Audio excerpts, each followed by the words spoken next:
Welcome everyone! Today I'm sharing a simple and easy bath bomb recipe plus tips and tricks. Baking soda and citric acid are the main ingredients for a bath bomb recipe. They're responsible for the fizzing reactions that take place. Anything else is extra and is considered a filler ingredient. A standard bath bomb recipe is 2 parts baking soda, 1 part citric acid. So you don't have to add anything else, but I always add 1/4 cup of something to keep my wet and dry ratios balanced. Real quick, sorry about my stained hands. I've been messing with a lot of dyes lately. So, for the extra 1/4 cup, you can add a hardener like cream of tartar or clay. By the way, clay requires more wet ingredients. Or a skin softener like milk powder. I'm going to keep it simple and add cornstarch. Any starch will work, or you can just add more baking soda or citric acid. Always sieve dry ingredients together to remove clumps.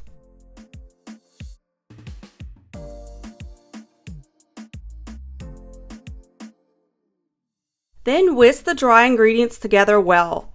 Click the icon for more information on making bath bombs. Now for the wet ingredients. For this recipe, 15 milliliters is perfect. You could add up to 20 milliliters, probably even more if the liquid is thick. This is because thin liquids create a wetter mix and can cause premature reactions, whereas thicker liquids don't cause reactions and you can get away with adding more without the mix becoming too wet.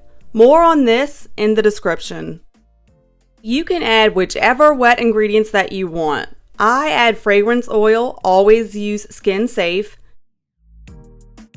an emulsifier, which helps oil and color to mix in water, and a surfactant, which is a foam booster and slows reactions in the water. Without it, the bomb will fizz loud and dissolve fast. Click the icon for more information on which ingredients cause which reactions. If adding liquid color or mica, add them to the wet ingredients. I try to add the mica to the wet ingredients so that it does not become airborne and I don't breathe it in. Add wet ingredients slowly to the dry ingredients while whisking.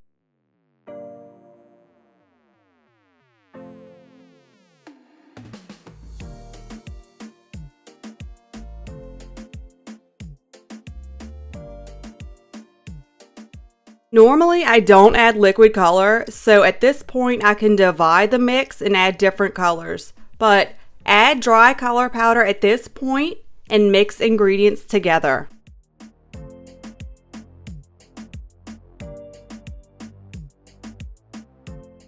Now, mix everything together well with your hands. You can see streaks where the liquid ingredients are mixing with the dry.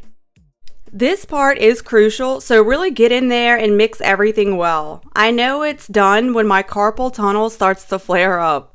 That's a joke. Well, kind of, but the mix should hold together when squeezed.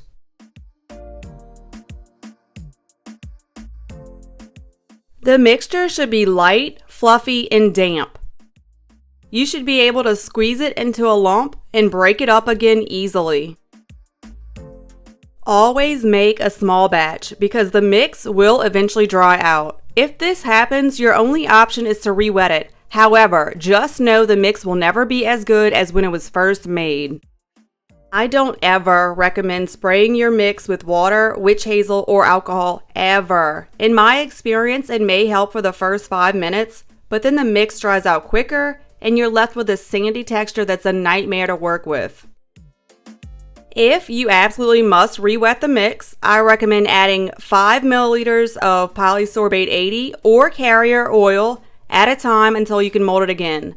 These thicker liquids won't cause reactions, they'll allow the mixture to remain wet for longer, and they won't make it a crumbly, sandy texture.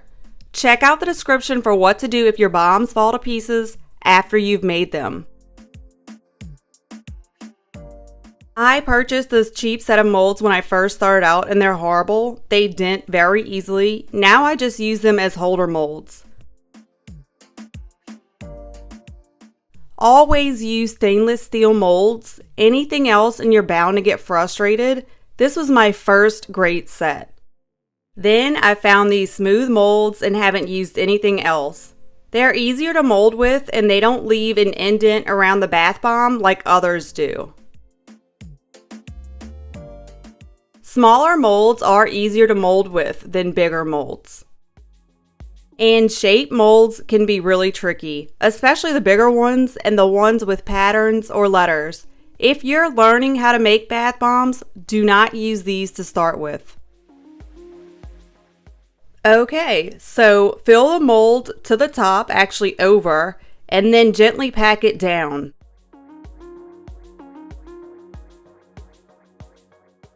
Place loose mix on top, then repeat for the other side.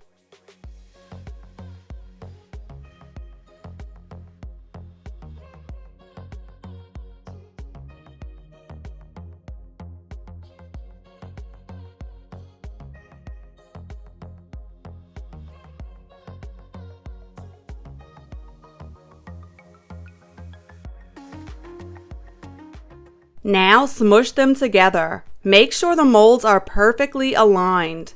Squeeze the mold tightly until the two sides touch all the way around.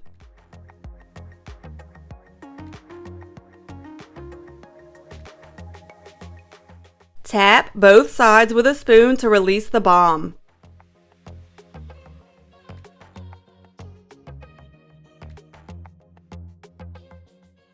If the mold doesn't come off easily, don't keep pulling it, simply tap it some more until it does.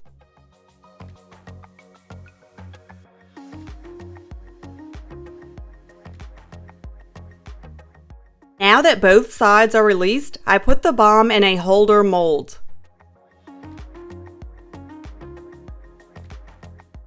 This recipe made 3 2.5-inch bath bombs exactly. Try them just like this for 24 hours. I was playing around with the last one and coated the inside of the mold with mica. If this happens to you, no worries. Gently mend the crack with your fingers, then shrink wrap it.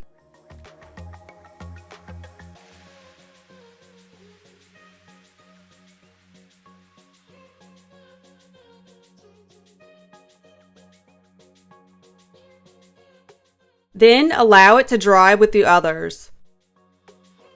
24 hours later, and you can see that it's perfect.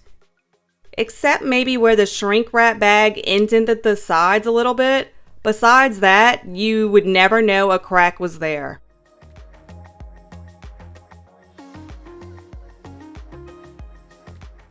Okay, so this is the sparkly one made with the recipe given. You can see it's very lively and vivacious. It has lots of bubbles, fizz, and foam.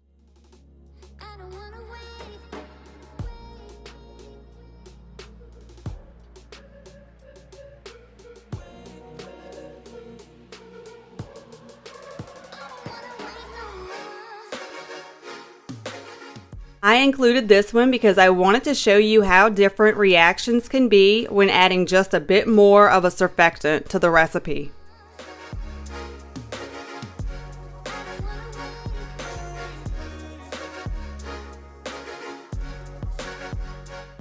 Subscribe now to show your love and support and for more awesome tutorials just like this. The questions I've gotten lately about a simple bath bomb recipe have been overwhelming. I've just been super busy lately, but if I send this video to you, know that I did not forget about you and I hope this answers all of your questions.